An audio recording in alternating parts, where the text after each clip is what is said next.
hermanas en Cristo y también los amigos que nos acompañan. Nosotros aún estamos dentro del contexto de la conferencia internacional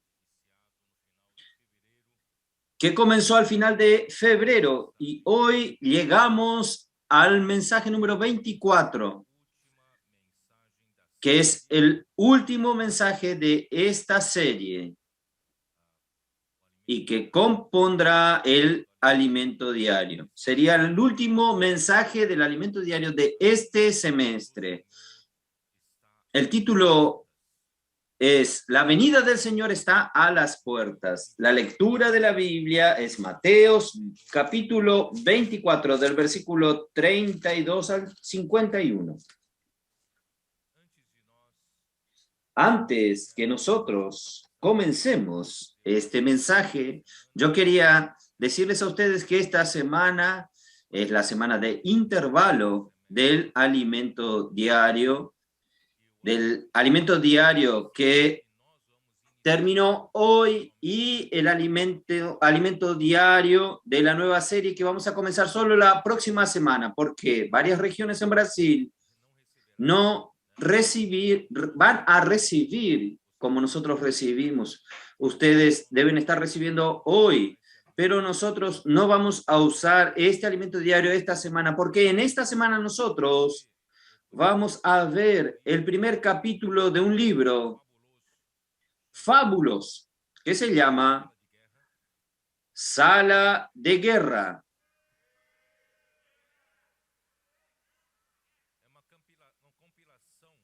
Es una compilación de las palabras dichas durante la conferencia internacional en la estancia. Nosotros tuvimos en la sala Betania varias reuniones con los líderes de todas las regiones en toda la tierra. Y allí el Señor nos fue aclarando cuál es lo que Él quiere hacer en este semestre, y a través del libro de Mateos, principalmente del 16 al capítulo 20, el Señor ya nos estaba revelando de una manera muy grande. Y allí el Señor abrió su corazón y en la sala de comunión nosotros percibimos que nosotros éramos, discúlpenos nuestra modestia, nosotros éramos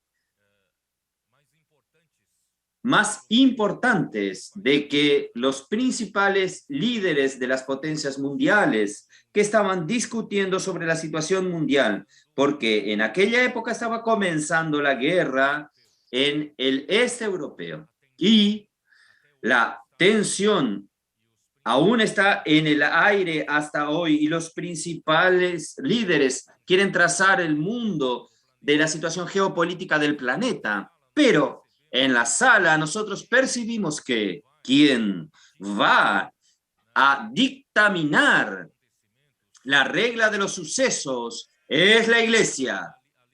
Entonces allí, en aquella pequeña sala humilde y en aquella reunión de humildes hermanos, seres humanos allí, quién sabe, el mundo no nos conoce, pero allí estaba siendo hablado el destino del planeta y lo que el Señor irá a hacer durante este tiempo final. Y también, queridos hermanos, la palabra profética, ella, más allá de darnos dirección para que la iglesia pueda hacer la voluntad de Dios en este tiempo final, nosotros hemos visto que conforme el Señor viene hablando con nosotros, con la iglesia en este tiempo final, Él también va desarrollando los sucesos mundiales.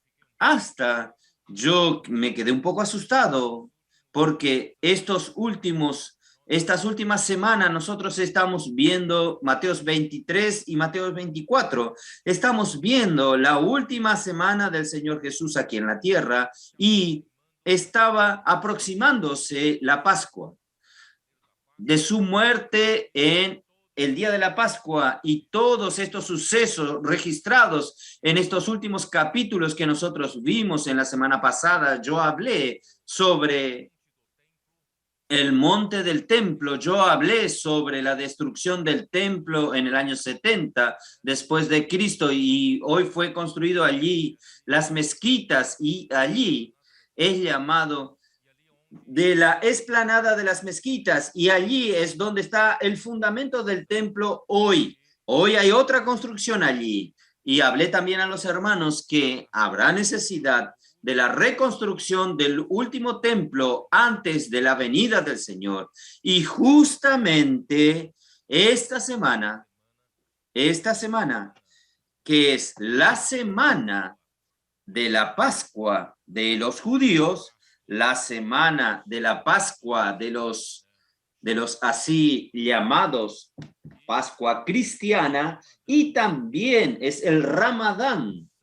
Es un periodo santo del pueblo consagrado en el pueblo musulmán. Y justamente este viernes ustedes oyeron oír tumulto ahí en el monte del templo. Todo esto muestra, ¿cómo puedo decir? La presión allí es como, está algo en ebullición, algo que está sobre presión. Yo me olvidé de decirle que esta semana nosotros vamos a ver el primer capítulo del libro Sala de Guerra. Publicar cada día el texto del día. Nosotros dividimos el primer capítulo en 7 días y comenzará mañana la publicación de una parte del primer capítulo para que ustedes también reciban lo que fue hablado en la sala de comunión. Y a través de este primer capítulo, espero que despierte su interés para adquirir este libro, porque este libro va a ser de gran ayuda para el liderazgo y gran ayuda para todos los hermanos y para todas las hermanas. Muy bien, entonces vamos a hablar un poco sobre esta situación del monte del templo, Mateos 24, sobre la venida del Señor. Pero antes, queridos hermanos, yo quería hacer una retrospectiva, yo quería hacer una reseña o dar una visión panorámica de todo el registro de la Biblia de una manera muy rápida con relación al reino, con relación al reino de Dios aquí en la tierra. Muy bien. Nosotros sabemos a través de Génesis, capítulo 1 y 2, nosotros vimos que Dios creó los cielos y la tierra, y Dios también creó al hombre a su imagen y semejanza. Esto está en Génesis, capítulo 1, versículo del 26 hasta el 28.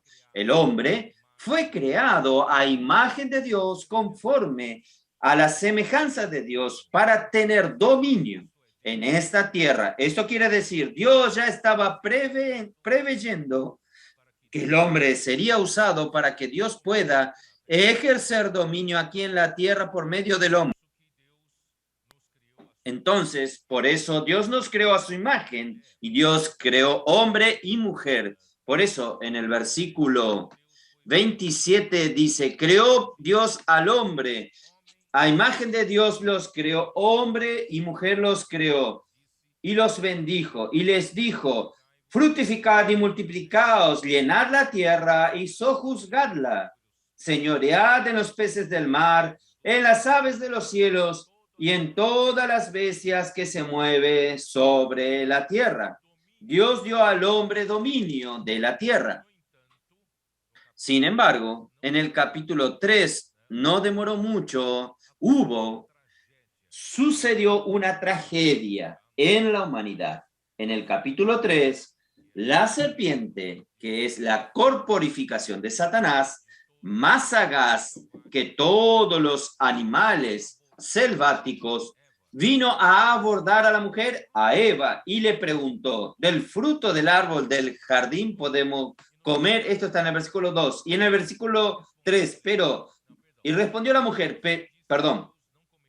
así dijo Dios, no comeréis de todo árbol de la mujer. Le respondió la mujer, pero del fruto del árbol del huerto podemos comer, pero del fruto del árbol que está en medio del huerto, no comeréis de él, ni lo tocaréis, para que no muráis, dijo Dios.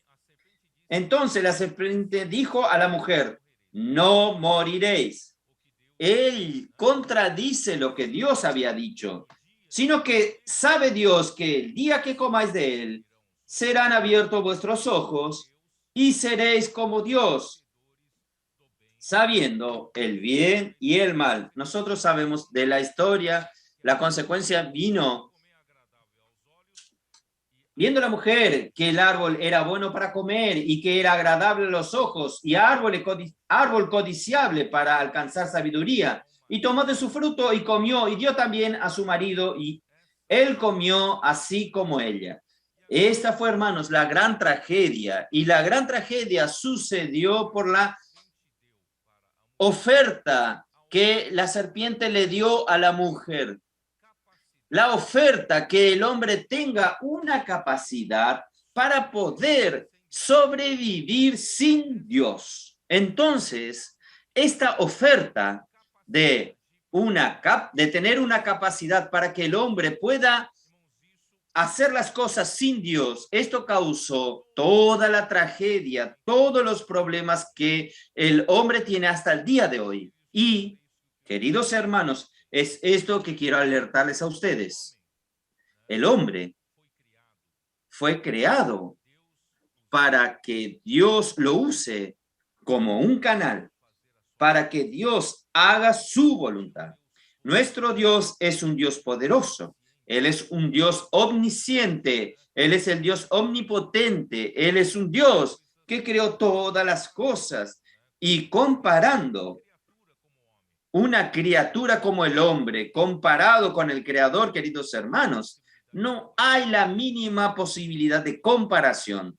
El hombre es extremadamente limitado en cuanto Dios es ilimitado, ilimitado. Por tanto, hermanos, Dios no creó al hombre para que pudiese este hombre usar su capacidad para ayudar a Dios, porque Dios no necesita ese tipo de ayuda. Entonces, Dios en verdad, Él tiene toda la capacidad, Dios tiene todo el poder para él ejecutar lo que él quiere, pero él quiere ejecutar su voluntad a través del hombre. Entonces el hombre tiene que ver su lugar.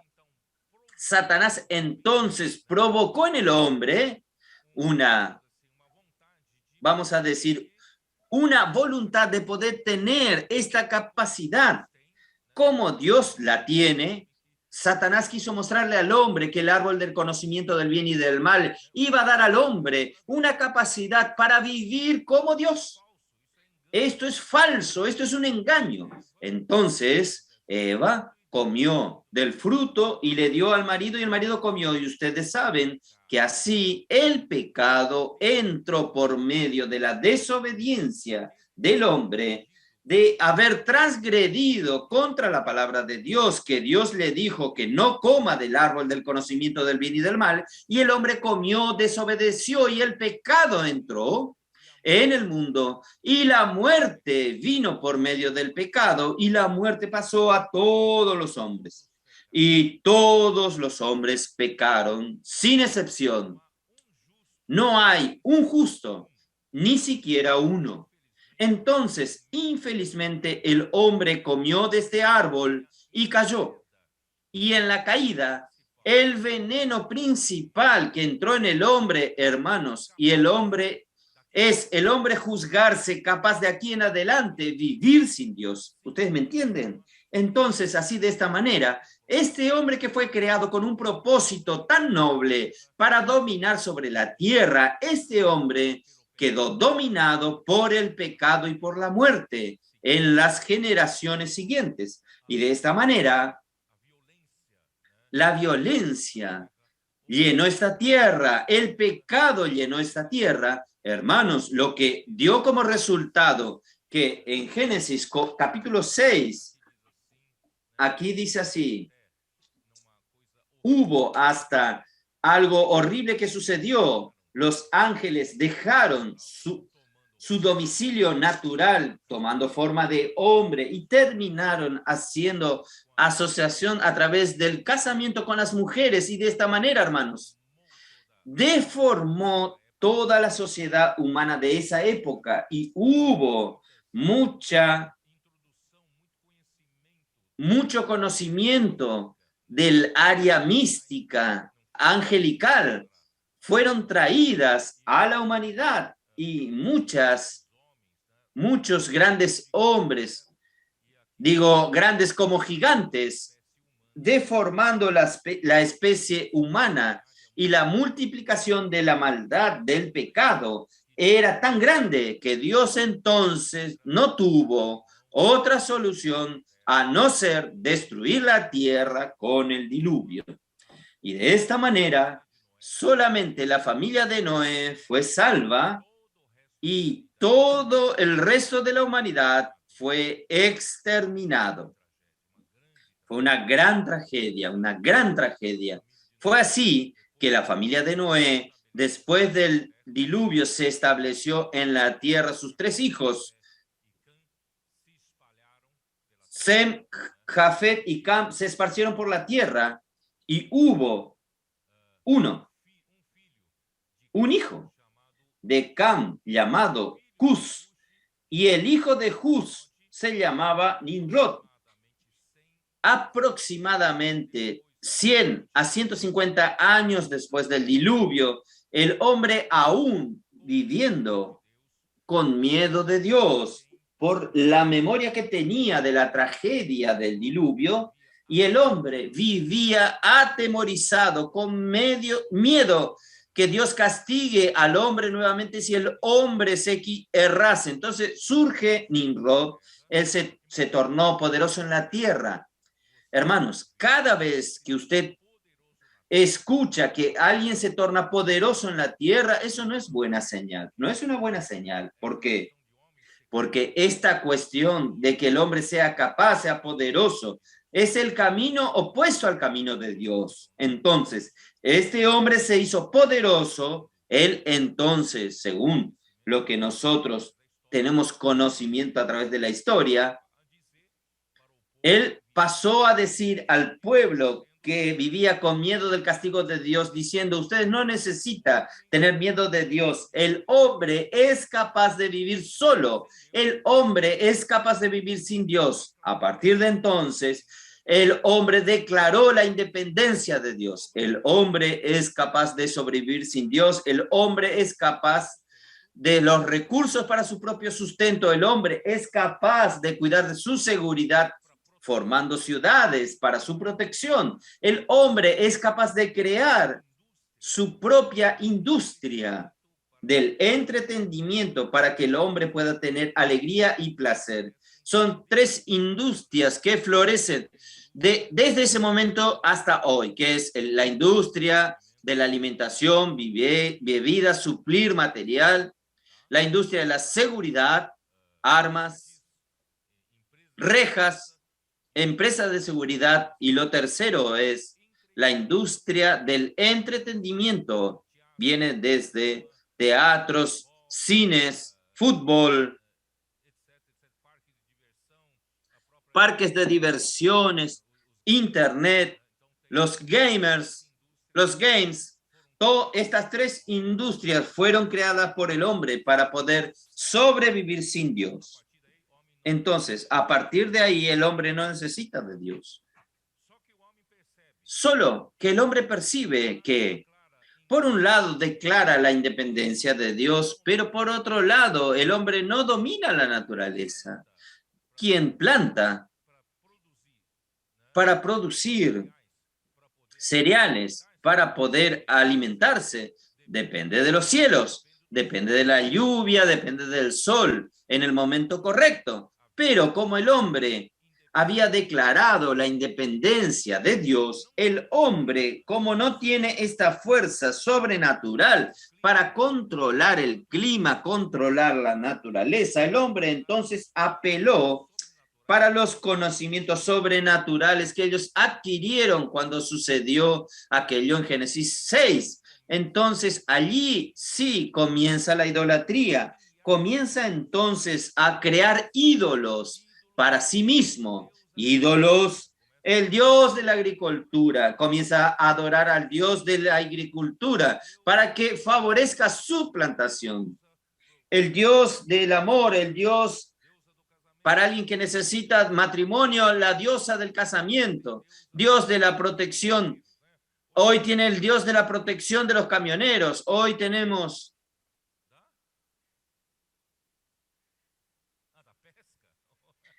el dios de la pesca. ¡Qué maravilla!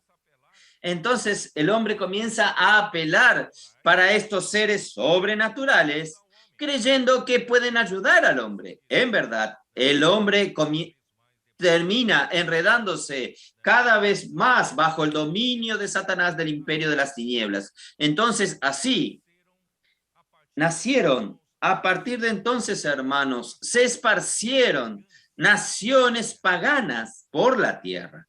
¿Ustedes entienden? Imagínense que Dios es quien creó todas las cosas, creó la tierra para que el hombre pudiese tener dominio sobre todos los hombres. Solo que todos los hombres que viven aquí en la tierra estaban en alguna nación sin Dios, una nación idólatra. Por eso, hermanos, fue una tristeza para Dios. Por eso que Dios fue a llamar un hombre, a Abraham.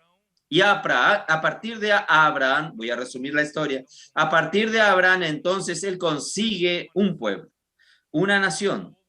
Y este pueblo fue llevado para Egipto por causa del hambre. Y Dios entonces con su mano poderosa sacó a ese pueblo de Egipto. ¿Para qué? Éxodo 19, vamos a mirar. Éxodo 19. Todo esto está fuera del mensaje aún.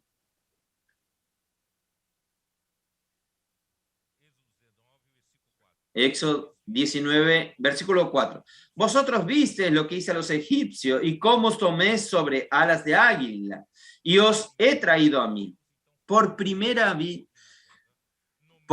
vez Dios hace un pueblo en medio de las naciones paganas. Él consigue llamar a un pueblo y se acercó a él. Ahora pues, si dieres oído a mi voz y guardares mi pacto, hermanos, cómo es importante la palabra del Señor. Sin la palabra del Señor, sin oír la voz del Señor, sin guardar su alianza, su pacto, el pueblo se corrompe. Por eso, nuestra bendición hoy, hermanos, es seguir de cerca la palabra, oír la voz del Señor y guardar la palabra del Señor. Vosotros seréis mi especial tesoro sobre todos los pueblos, porque mía es toda la tierra. Toda la tierra es mía, pero los pueblos son paganos. Pero ahora finalmente yo tengo un pueblo que es mío. Un pueblo de propiedad exclusiva.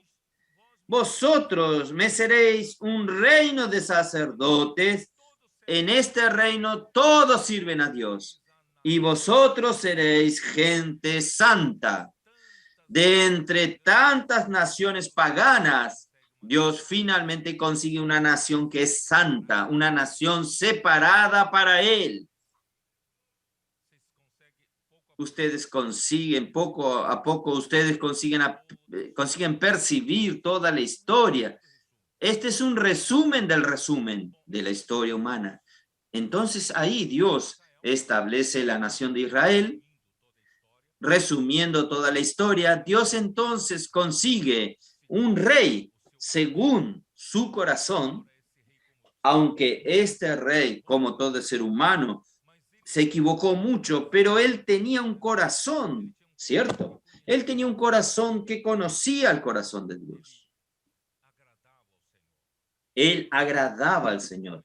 Y el Señor entonces honró al rey David y él afirmó su trono. Y el rey David, después que Dios le dio descanso de todos sus enemigos, él percibió que el arca de Dios aún estaba en un tabernáculo, en una tienda, Él entonces tuvo el deseo de, antes de morir, construir el templo, construir una casa para el Señor, ya que él vivía en un bello palacio de cedros, pero Dios, el arca de Dios, estaba en una tienda. Entonces Dios le dijo a través del profeta: yo nunca exigí una casa de cedro para nadie.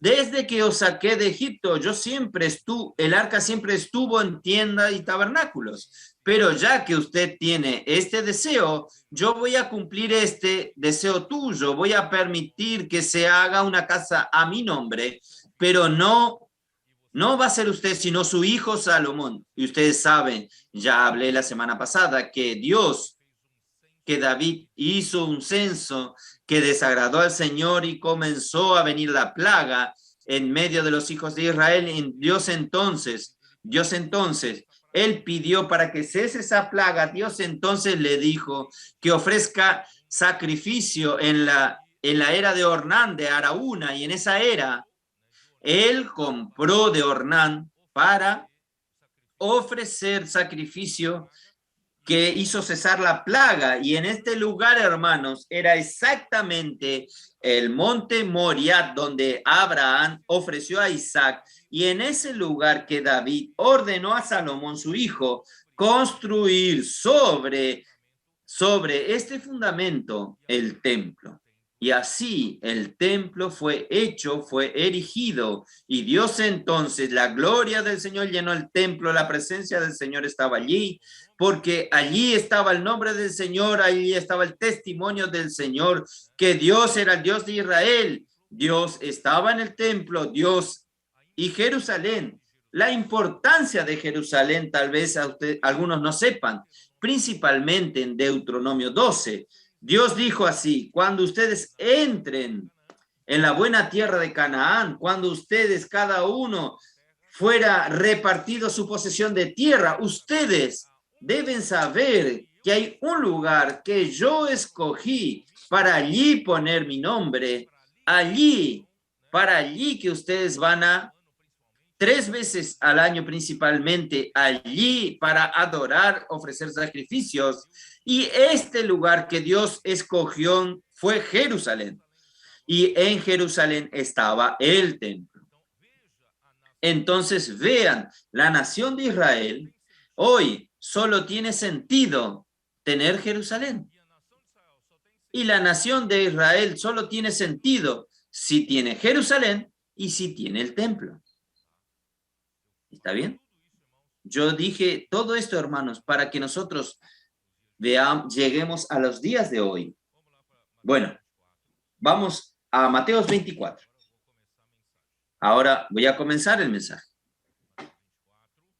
Mateos 24, a partir del versículo 32, comienza la segunda sección. La primera sección es con relación al pueblo judío, a los judíos. Al pueblo judío, los judíos. Que la interpretación es literal. Ya dije esto la semana pasada. Y la segunda sección es con relación a la iglesia, que comienza en Mateos 24, 32 y va hasta Mateos 25, del 1 al 30. Toda esta sección es la sección de la iglesia, pero Mateos 25 no voy a conseguir entrar. Va a quedar para la semana que viene. Entonces, comienza la sección con relación a la iglesia, con la parábola de la higuera. La parábola de la higuera.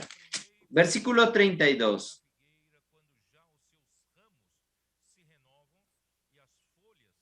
De la higuera aprended para la parábola: cuando ya su rama está tierna y brotan las hojas, sabéis que el verano está cerca. Este verano no es el verano literal, no es la estación de verano.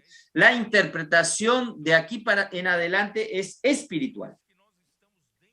Recuerde que nosotros estamos dentro del contexto de la pregunta que los discípulos le hicieron a Jesús: ¿cuándo sucederán estas cosas y cuáles serán las señales de tu venida y del final de los tiempos? Ustedes entienden. Entonces, en el versículo 32 está dentro de este contexto. Si usted quiere saber cuándo será la venida del Señor y cuál cuál es la señal y cuándo será el final de los tiempos y cuáles son sus señales. Entonces Jesús dio una señal a la iglesia.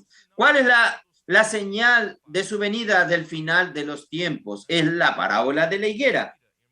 Y la higuera, hermanos, representa a la nación de Israel. Yo no voy a leer los versículos, ya hablé muchas veces. Ella fue maldecida en Mateos 21. Vamos a mirar. Mateos 21, 19. Y viendo una higuera cerca del camino, vino a ella y no halló nada en ella, sino hojas solamente, y le dijo: nunca jamás nazca de ti fruto. Y luego se secó la higuera. Quiere decir, Jesús llegó al pueblo judío para recoger frutos y no había frutos, no había ningún fruto. Entonces fue allí, fue maldecida,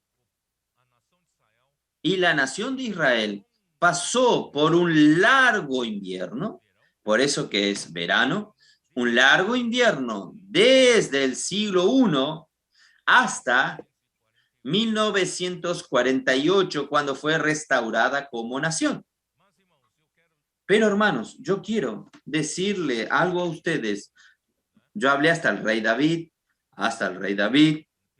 cómo allí permitió que Salomón erigiese el templo y la gloria del Señor llenó el templo. Sin embargo, no, mucho tiempo después de estos, varios reyes comenzaron a hacer lo que era malo a los ojos del Señor. Ustedes conocen esto por los libros de los reyes y por los libros de crónicas.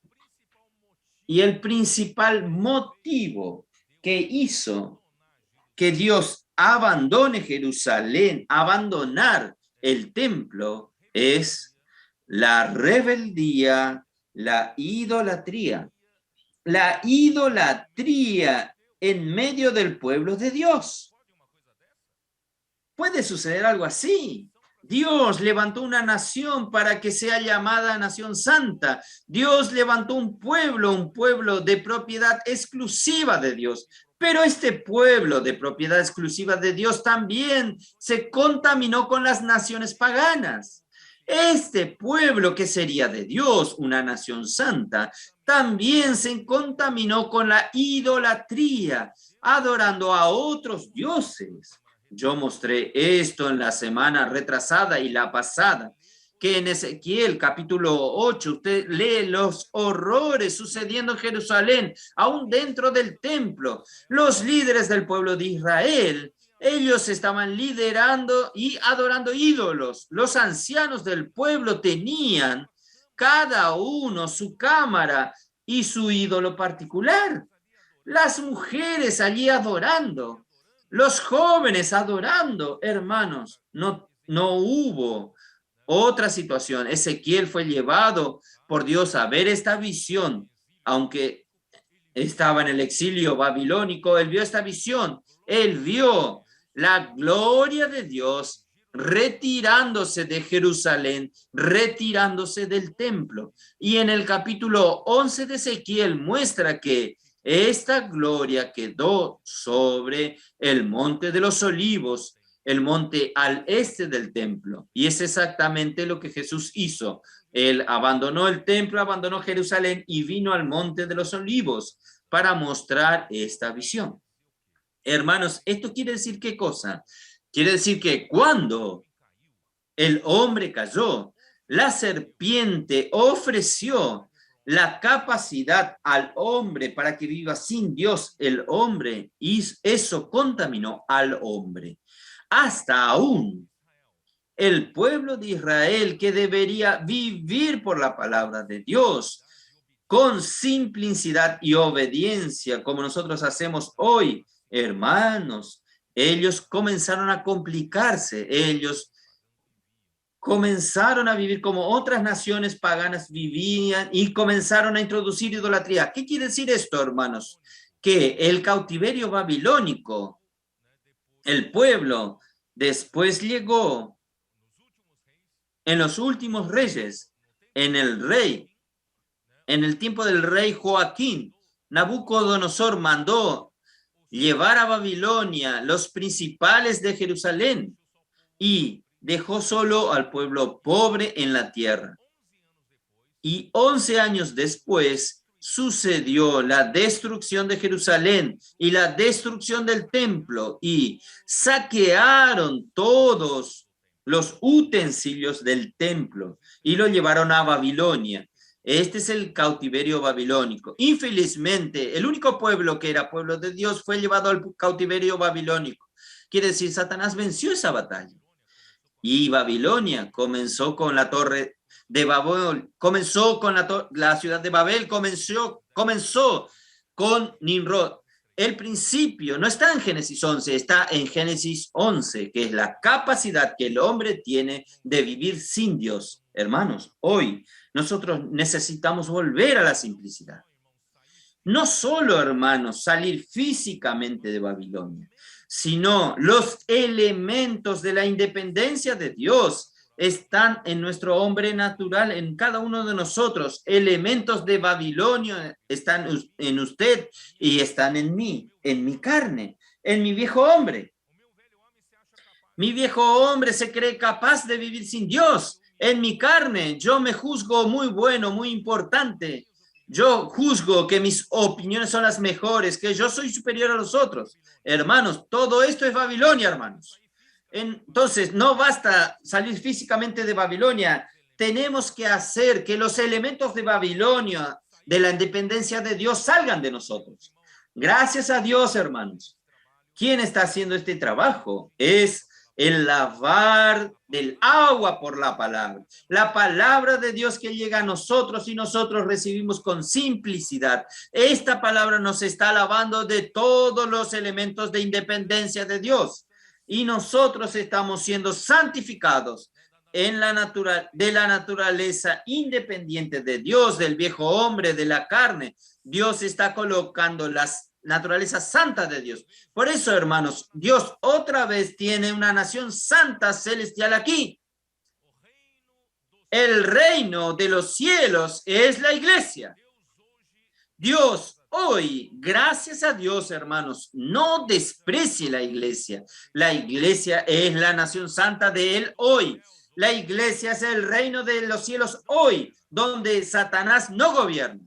Aquí los cielos gobiernan. Dios gobierna. Por eso, hermanos, nosotros necesitamos permanecer en la simplicidad, permanecer con un corazón contrito, con un corazón humilde. Nunca enorgullecernos, nunca creer que somos capaces de hacer algo. Segunda Corintios 3, Pablo dice, no por nosotros mismos seamos capaces ni de pensar alguna cosa. Nosotros no somos ni capaces de pensar para hacer la obra de Dios, no somos capaces. Como si partiese de nosotros. Para hacer la obra de Dios, nada tiene que salir de nosotros. Todo tiene que salir de Dios, del Espíritu. ¿No es así? Porque Dios nos habilitó para ser ministros de un nuevo pacto. Un pacto no de la letra, porque la letra, hermanos, la letra aún tiene el lado de la capacidad humana. Nosotros caímos un poco eso en el pasado. Algunos que tenían más conocimiento en la letra, parece que tenían más ascendencia en la iglesia. No es así, hermanos. Nosotros no somos ministros de la letra, porque la letra mata, pero el Espíritu da vida. No somos ministros de la letra, somos ministros del Espíritu. Somos solamente vasos de barro que contienen un tesoro. La excelencia del poder no tiene que ser del vaso. La excelencia del poder tiene que ser del tesoro. Por eso, hermanos, este es el reino de los cielos. Que Dios nunca nos deje salir de esta simplicidad, salir de esta dependencia total. Por eso somos un pueblo que invoca el nombre del Señor. Oh, Señor Jesús. Entonces, el cautiverio babilónico que sucedió allí en el tiempo de Nabucodonosor. Pero el templo fue reconstruido por Zorobabel y Josué. ¿Ustedes recuerdan? Dios prometió que 70 años después el rey Ciro un rey pagano, de la nada, él iría a ser usado por Dios para autorizar el regreso del pueblo judío para reconstrucción del templo en Jerusalén. Y Zorobabel coordinó había tantas personas dispersas en Babilonia, solamente 50,000 regresaron. Hermanos, gracias al Señor, unos volvieron también para restaurar la iglesia en su base correcta, que hoy nosotros estamos en la base correcta. Algunos pagaron el precio para hacer esto, pero hermanos, también después vino el tiempo, vino de Antíoco Epifanio, rey de Siria, profanó el templo, y los macabeos lo vencieron, purificaron el templo, pero el imperio romano a través de Pompeo entraron en la ciudad. Entonces, la ciudad de Jerusalén y el templo tuvo que ser reconstruido o reformado en el tiempo de Herodes, un poco antes de Cristo. Y Herodes hizo un templo muy bonito, muy magnífico, grande. Y fue este templo que los discípulos contemplaban diciendo a Jesús, miren, qué cosa linda, qué construcción linda.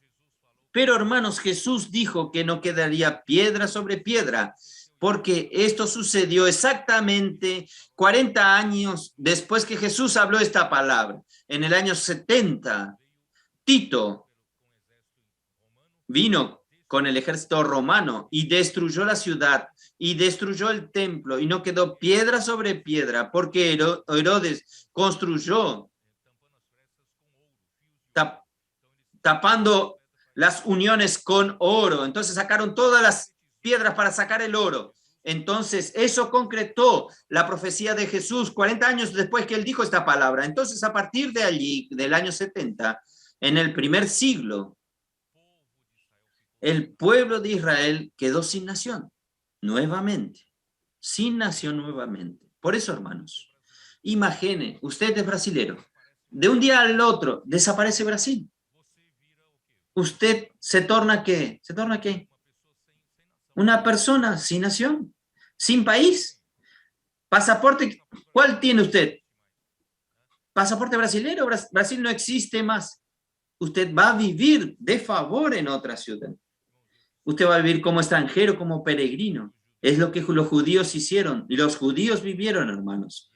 La llamada diáspora. ¿Ustedes ya oyeron esto? Diáspora. Diáspora es la dispersión de los judíos por todo el mundo, por toda la tierra. Y ellos fueron perseguidos por preconceptos, persecución política y religiosa, y persecución étnica, porque ellos buscaban aún guardar aquellos mandamientos de Dios. Entonces ellos vivían aún en otros países, pero vivían conservando sus tradiciones. Esto trajo muchas persecuciones y así, hermanos, vivieron un exilio. En hebreo se llama galut. Pero todo esto fue el fruto de la idolatría y la rebeldía de este pueblo, el pueblo de Israel y el pueblo de Judá también. Entonces, ellos después del año 70, los judíos se esparcieron por Asia Menor, por África y el sur de Europa. Y es un nombre que tal vez algunos conozcan. Los que fueron para el este europeos, estos judíos son conocidos como Askenazi, y los que fueron para la península ibérica son llamados de sefarditas. Ellos fueron después del siglo XV, con el surgimiento creciente del cristianismo, ellos emigraron para los Países Bajos, que es la región de Holanda, emigraron para los países Balcanes, que es el sudeste europeo, y es Anatolia, que es la región de Turquía de hoy, y Palestina. Se esparcieron por allí y con la colonización europea, el descubrimiento de América. Entonces ellos también fueron a América del Norte y en Etiopía ellos son conocidos como Beta Israel. Entonces durante estos 2000 años, hermanos, ellos sufrieron mucho. Solo en manos de Hitler, 6 millones de judíos murieron. Ellos sufrieron muchos preconceptos y persecuciones, pero esto en verdad, hermanos, es fruto de su propia rebeldía, frutos de su idolatría. Y hermanos, ahí surgió entonces en el siglo XIX un movimiento entre ellos llamado el movimiento sionista. Este sionismo, ellos luchan para que el pueblo de Israel vuelva a la tierra de Israel. Esto se llama sionismo. Y volver. ¿Por qué sionismo? Porque Sión es donde está el monte del templo en Jerusalén. Ellos quieren restaurar Jerusalén. Bueno, ¿qué sucedió? Entonces, y todo esto tiene que ver con Brasil también. El político y diplomático brasileño Osvaldo Aranha presidió en 1947, al final del año, una sesión especial de la Asamblea General de la ONU, apoyó el partimiento de la Palestina británica, lo que llevó a la creación del Estado de Israel en 1948. En noviembre de 1947, este brasilero hizo un trabajo. El brasilero es considerado fundamental para la decisión de la ONU por haber hecho lobby por un voto positivo. Él juntó algunas asambleas para poder alcanzar el número necesario de votos. Él fue nominado al Nobel de la Paz. En el centro de Jerusalén existe una plaza con el nombre Osvaldo Aranha. Si van a Jerusalén pueden visitar este lugar. Tal es así que Israel considera al brasilero Osvaldo Aranha que hizo posible la independencia de Israel. Entonces la creación de Israel fue oficialmente anunciada el 14 de mayo de 1948 con la aprobación de la resolución de la ONU de 1948, que yo dije presidida por Osvaldo Aranha. Entonces se basaron en esta resolución. Los judíos líderes se apresuraron para decretar la independencia de Israel en mayo de 1948. Pasaron, ¿cuánto?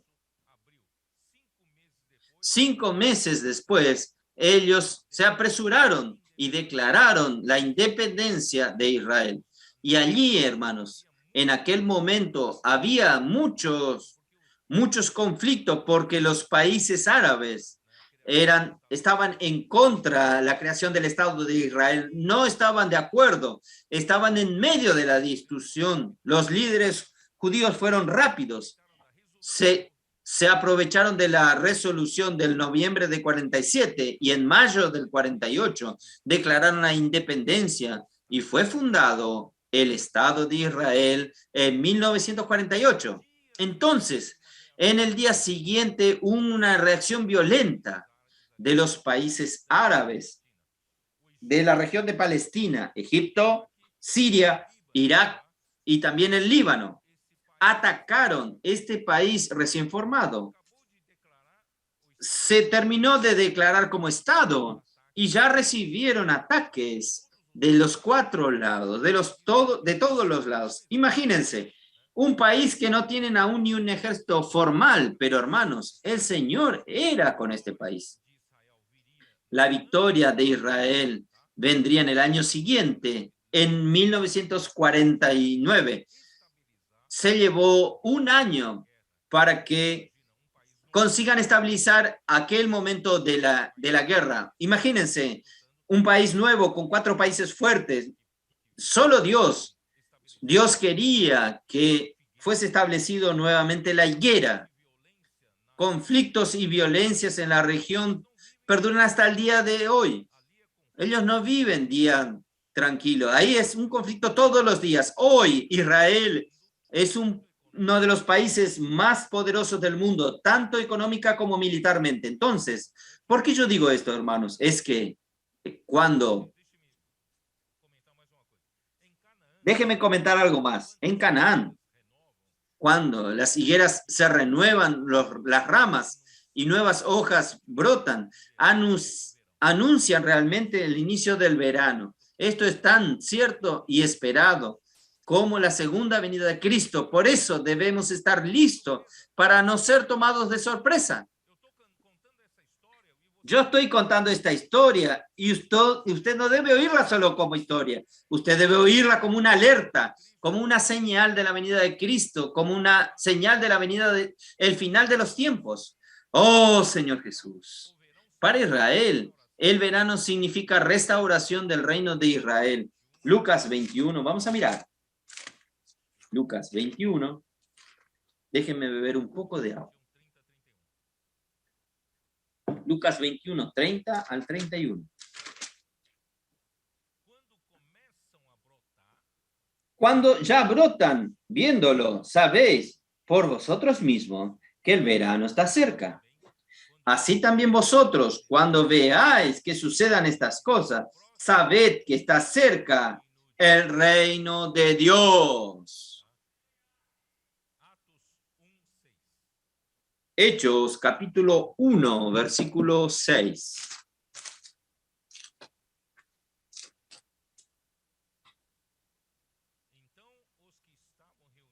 Entonces los que se habían reunido le preguntaron, diciendo, Señor, ¿restaurarás el templo de Israel en este tiempo? Entonces el Señor dice, nos toca a vosotros saber los tiempos y las sazones que el Padre puso en su sola potestad.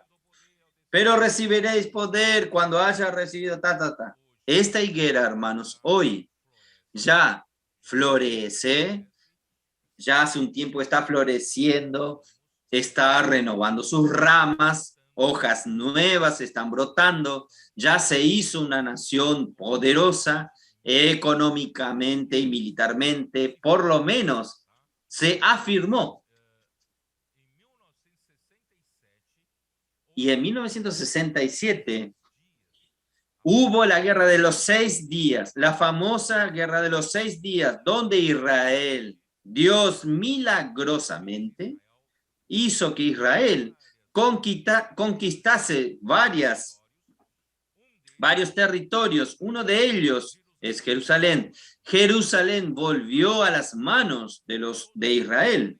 Sin embargo, no tiene control aún sobre el monte del templo, porque allí ya los musulmanes ya tomaron allí la explanada de las mezquitas. Entonces, pero de cualquier manera, Jerusalén hoy, aunque ellos administran hoy lleno de miedo, porque aún los palestinos tienen derecho ahí, pero de cualquier manera, Jerusalén, tal es así que ustedes saben que el presidente americano anterior había declarado que reconocía a Jerusalén como capital de Israel, que hasta entonces era Tel Aviv. Y el gobierno brasileño también quiere reconocer a Jerusalén como la capital. Y para Israel es importante que Jerusalén sea reconocido nuevamente como la capital de Israel. Entonces, hermanos, nosotros ya tenemos a Israel como un estado restaurado. Nosotros ya tenemos a Jerusalén hoy en las manos de Israel, pero no tenemos el templo. Entonces, Israel sin Jerusalén falta mucho. Israel con Jerusalén y sin el templo aún falta mucho. Entonces, es fatal, hermano. La presión ahora que ya Israel ya se estabilizó, se hizo una nación poderosa, la presión para la reconstrucción del templo va a ser creciente de aquí en adelante. Va a ser en crecimiento. Y el momento en que se reconstruya el templo, hermanos, ora para que el Señor lo arrebate, porque por eso, hermanos, está muy próximo. Por eso que yo puse el título, la venida del Señor está a las puertas, está a las puertas. Esto que sucedió el viernes, todo este tumulto de la presión de los ultra ortodoxos judíos, ellos tienen una idea que debería derrumbar esto y reconstruir el templo. No es posible hacer esto en el momento actual. La presión de la opinión pública sería muy grande y también la oposición de los musulmanes sería muy grande. No sería posible. No es posible en estos días, pero hermanos, va a surgir un momento que la presión es cada vez mayor, va a surgir un momento, va a surgir un hombre. Este hombre, él tendrá el poder suficiente, la influencia suficiente de establecer una alianza grande entre Israel y el pueblo árabe de esa región. Y en esta alianza, hermanos, será una alianza de 7 años. Vuelve entonces la historia de Israel a ser registrada nuevamente. Y así, hermanos, con esta alianza, con este pacto, se conseguirá que Israel construya su templo. Y cuando construya su templo, hermanos, no va a durar mucho tiempo. Ahí va a volver los sacrificios diarios. Ellos van a volver a hacer los sacrificios, solo que a partir del pacto, en la mitad del pacto, 3 años y medio, este hombre quiebra la alianza, quiebra el pacto. Y al quebrar el pacto, Apocalipsis registra que alguien va a morir, pero va a resucitar un espíritu que nosotros creemos sea el espíritu de Nerón, y viene de una manera aún más cruel, viene de una manera aún más osada, y comienza la gran tribulación. Él coloca la imagen de la bestia dentro del templo. Es por primera vez un ídolo va a hablar. Él va a hablar y va a tener el poder para también matar a todos los que no le adoren. Entonces allí comienza la gran tribulación. Por eso, hermanos, yo quiero ser arrebatado antes. Los que viven hoy, percibidos, apercibidos, van a ser arrebatados antes de la gran tribulación. Entonces, visto esto, voy a andar un poco más rápido. Vamos, ¿dónde estamos? Mateos capítulo 24.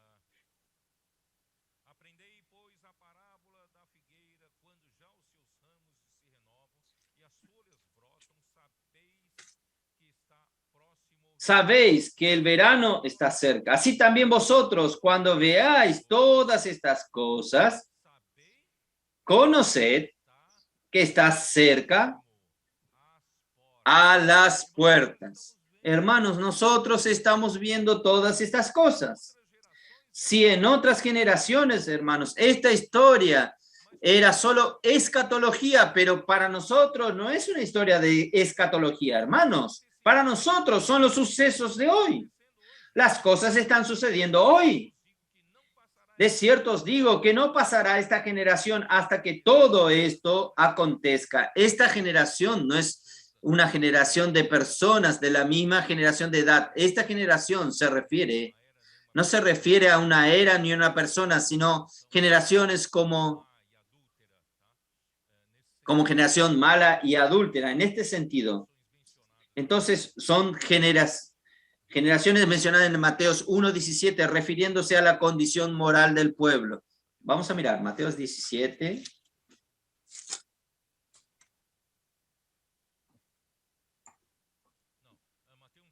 Perdón. Mateos 1:17 habla, perdón. Mateos 11:16 habla. Mas, ¿a qué compararé esta generación? Es semejante a los muchachos que se sientan en la plaza y dan voces a sus compañeros. Esta generación se refiere a esta generación, a la condición moral, a la condición ética. Entonces, vamos a volver. La expresión King James actualizada tiene una nota. La expresión generación en griego antiguo, Guinea, podía significar raza, familia. Jesús hizo referencia a la profecía de que el pueblo judío no sería exterminado en la tierra, por más que sus muchos enemigos en todas las épocas han empeñadose en este objetivo. Vamos a mirar. Mateo 13, versículo 30.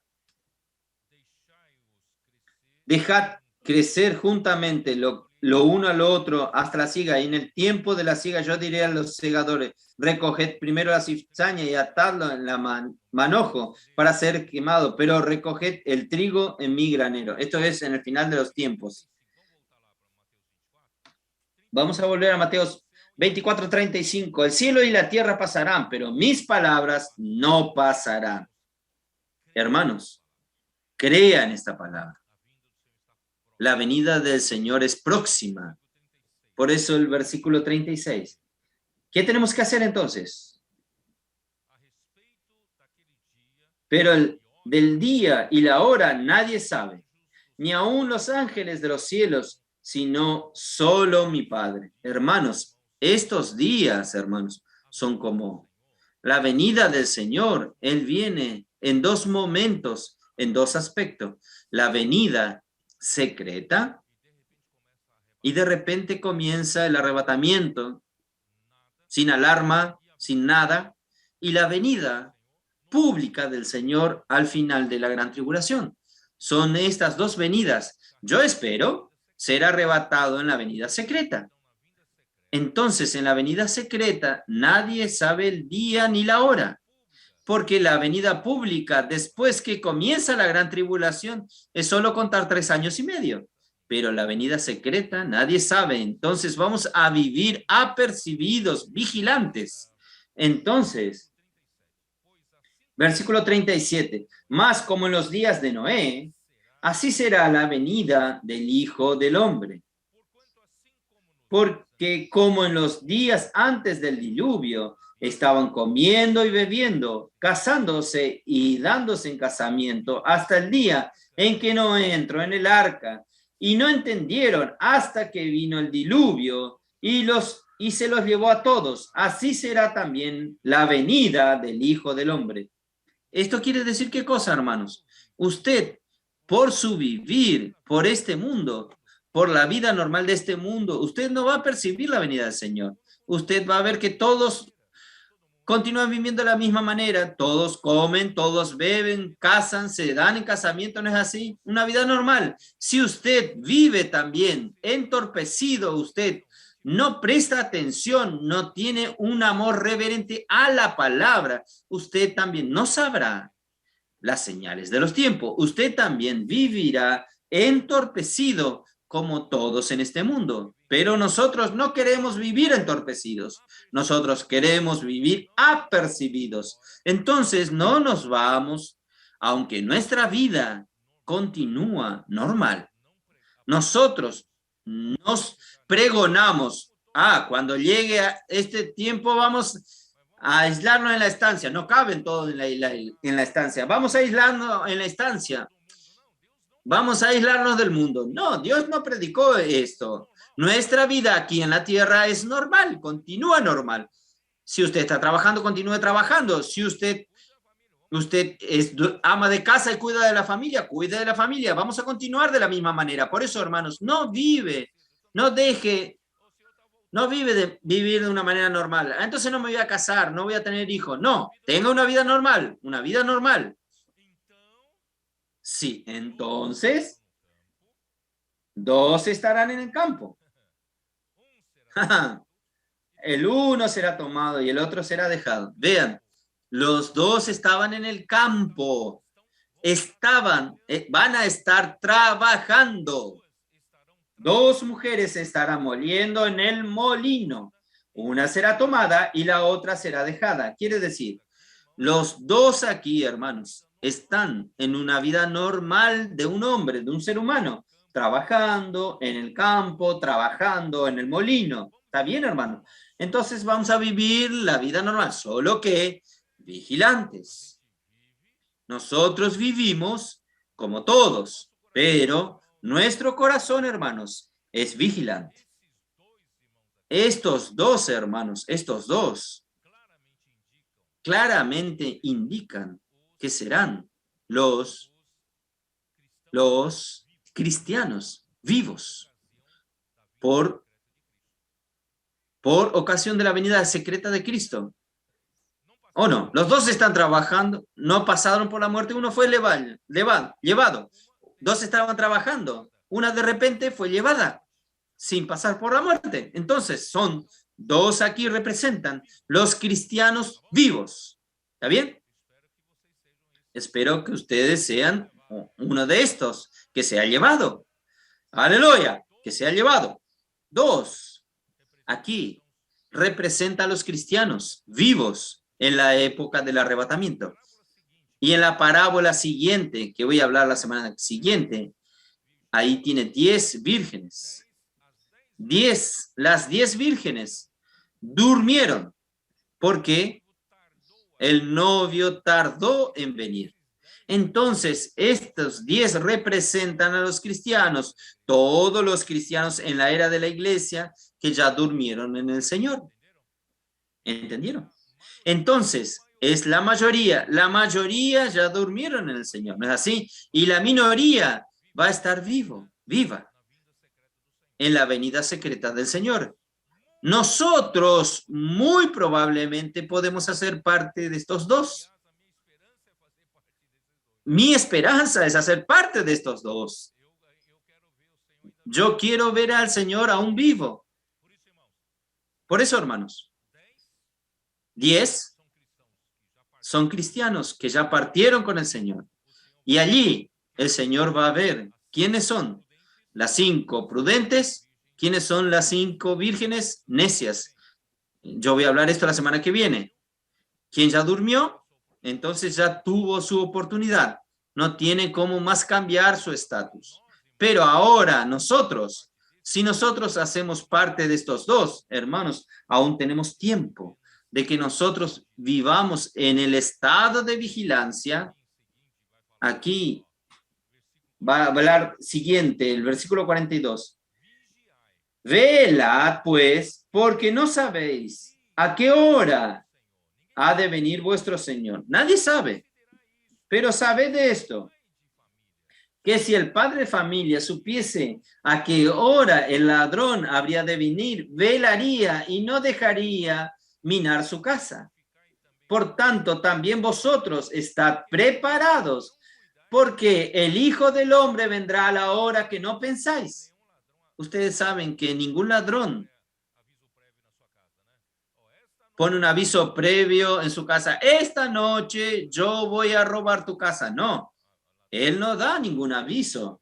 Y ladrón, una vez yo recuerdo el hermano Andrés dijo, el ladrón viene a buscar las cosas preciosas. ¿Hay algún ladrón que lleva la basura de su casa? No, lleva las cosas más valiosas de su casa. El Señor va a venir a buscar los que son más preciosos para Él, los más valiosos para Él. Por tanto, hermanos, vamos a aumentar nuestro grado de valor. Por eso que Pedro dice, para que el valor de vuestra fe aumente.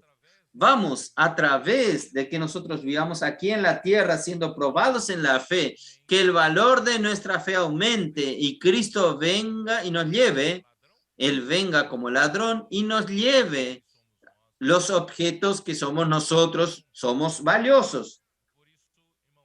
Por eso, hermanos, vamos a estar preparados, apercibidos. Nosotros en la iglesia debemos vigilar, no permitir, hermanos, que la rutina nos entorpezca. No deje que su rutina haga que usted pierda la visión de la venida del Señor. Y no necesitamos vivir recluidos. No necesitamos vivir en un grupo aislado. No necesitamos solamente. Hay gente que dice, el Señor va a venir la semana que viene. Entonces a partir de esta semana voy a estar recluido en mi casa solo leyendo la Biblia y orando. No, no es así. Debemos continuar viviendo una vida normal. Sin embargo, sobrios y vigilantes. Cuando llegue la hora de su venida secreta, seremos arrebatados. Hermanos, el día del Señor es guardado en silencio. Primera Tesalonicenses 5:2. Vamos a edificar la iglesia. Primera Tesalonicenses 5. Porque vosotros sabéis perfectamente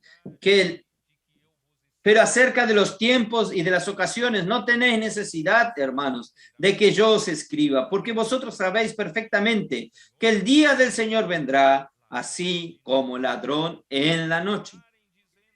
Que cuando digan paz y seguridad, entonces vendrá sobre ellos destrucción repentina, como los dolores a la mujer encinta, y no escaparán. Y nadie lo sabrá de antemano. Ya dijimos esto. Apocalipsis 3:3. Apocalipsis 3:3. Acuérdate, pues, de lo que has recibido y oído, y guárdalo y arrepiéntete. Pues si no velas, vendré sobre ti como ladrón, y no sabrás a qué hora vendré sobre ti. Capítulo 16 de Apocalipsis, versículo 15. He aquí, yo vengo como ladrón. Bienaventurado el que vela y guarda sus ropas para que no ande desnudo y vean su vergüenza. Oh, Señor Jesús. Yo voy a agregar Apocalipsis 3. Apocalipsis 3, versículo 10. Por cuanto has guardado la palabra de mi paciencia, si nosotros hoy tenemos amor reverente a la palabra profética, nosotros guardamos la palabra, practicamos la palabra, somos simples y obedientes para hacer que esta palabra realice la obra de Dios por nosotros. Yo también te guardaré de la hora de la prueba que ha de venir sobre el mundo entero para probar a los que moran sobre la tierra. Hermanos, Dios promete a los vencedores, promete a la iglesia en Filadelfia que Él los guardará de la gran tribulación. Yo quiero ser uno de estos. Hermanos, ningún ladrón anuncia su venida y su objetivo es robar cosas de valor. Ya dije esto. El Señor vendrá para robar a los que lo aman y aman su venida. Segunda Timoteo, capítulo 4:8. Ustedes conocen este capítulo que Pablo habló en la víspera de su muerte.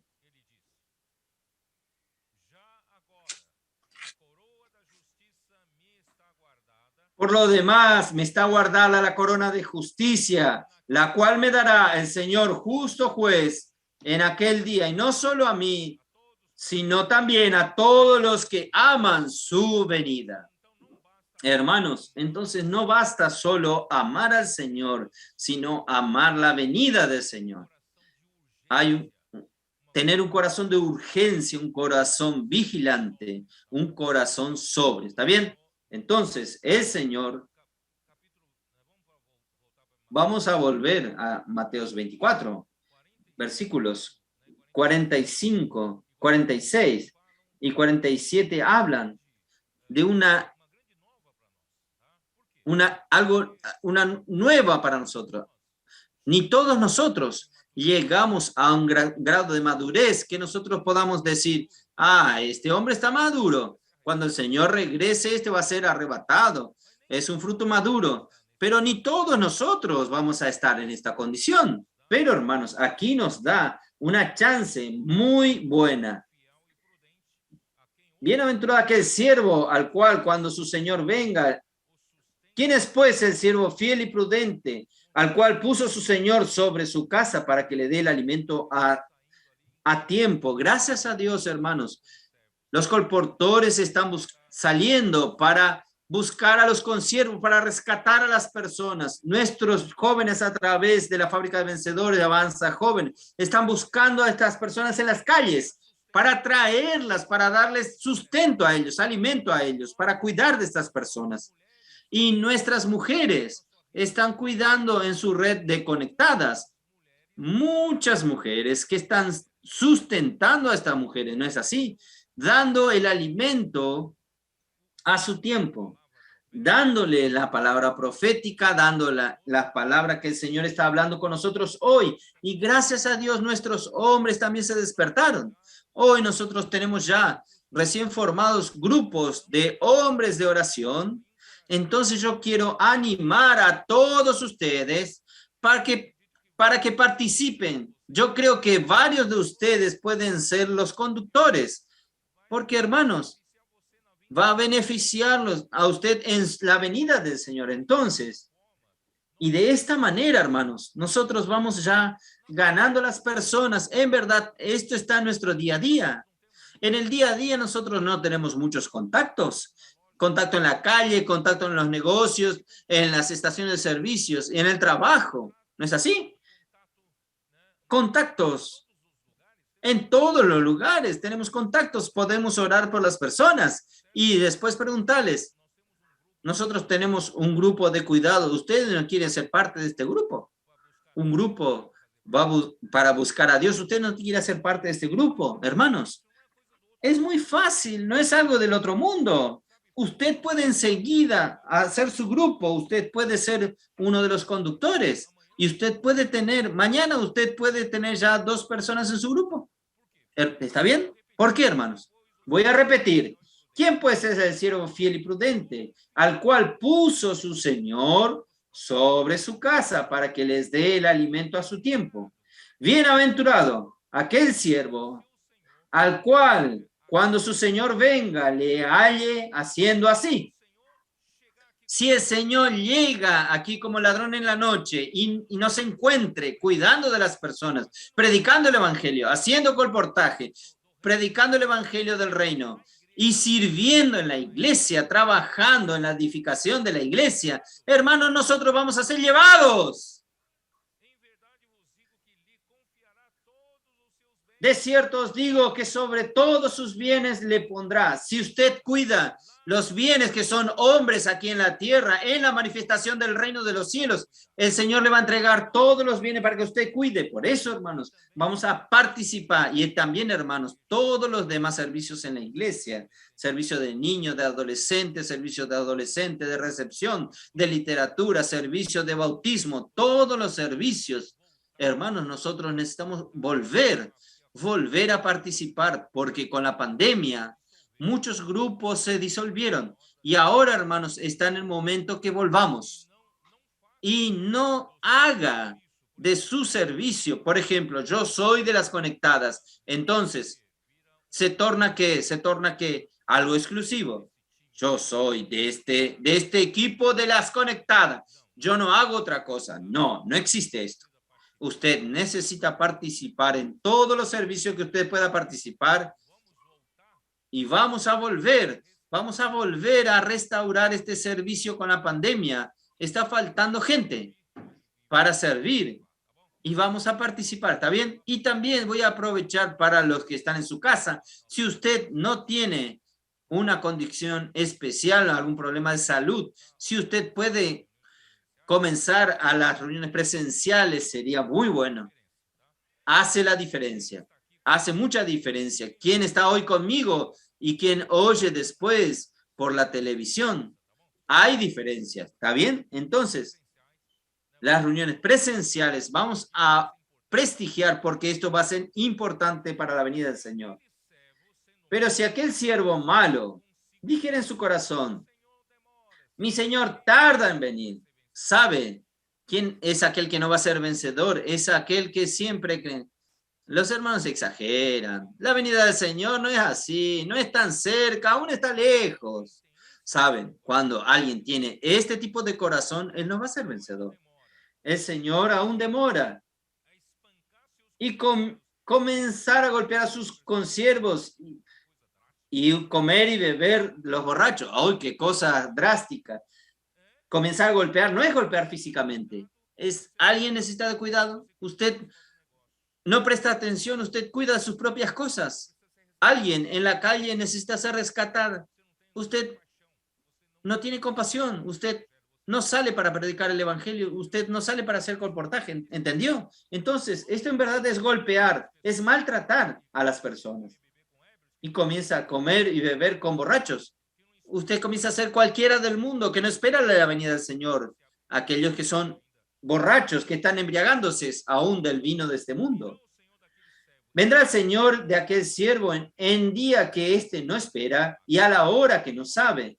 Él va a perder la hora, va a perder el tren de las 11 y lo castigará duramente y pondrá su parte con los hipócritas. Allí será el lloro y crujir de dientes.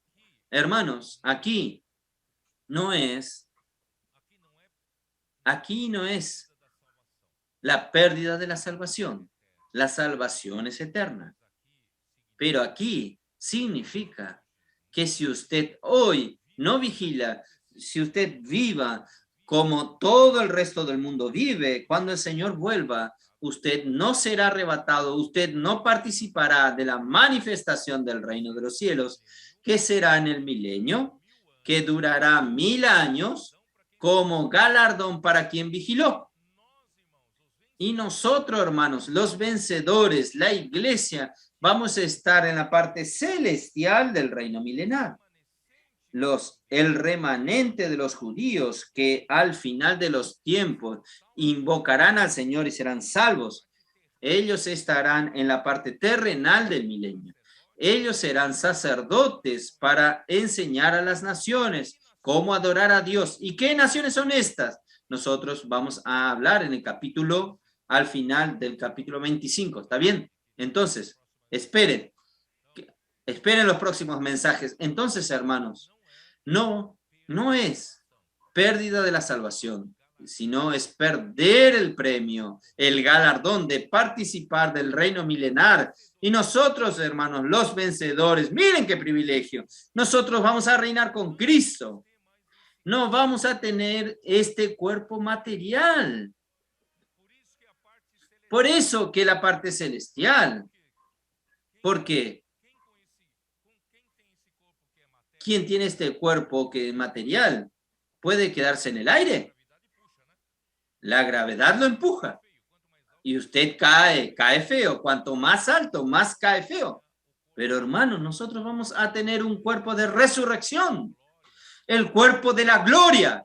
Un cuerpo incorruptible, no será más materia. Nosotros vamos a ser Jesús después de su resurrección. Él apareció en medio de los discípulos y después desapareció. En verdad, Él puede ir a cualquier lugar. Él puede estar en cualquier lugar. Hermanos, usted no necesita más de avión, no necesitará más de autos, de tren, no necesitará más.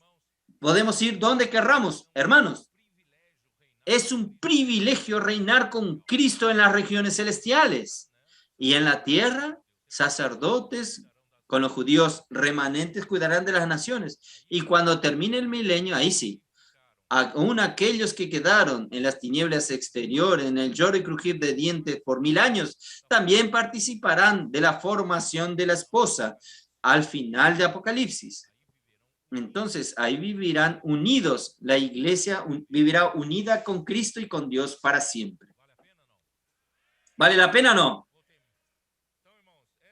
Entonces, hermanos, esta persona que no quieren vivir, ya que el Señor aún demora, él será considerado como hipócrita, un disimulador en cuanto vive como cristiano. Por esta razón debemos vivir hoy con amor que procede de un corazón puro y de buena conciencia y de fe sin hipocresía, que Pablo dice en 1 Timoteo capítulo 1, versículo 5. Hermanos, la cualidad de tener fe sin fingimiento hizo de Timoteo un cooperador íntimo de Pablo. Que en todos nosotros, hermanos, seamos estos cooperadores juntos. Nosotros vamos a traer al Señor de regreso. Vamos a hacer la voluntad de Dios, rescatando a las personas, edificando la iglesia. Jesús es el Señor. Amén.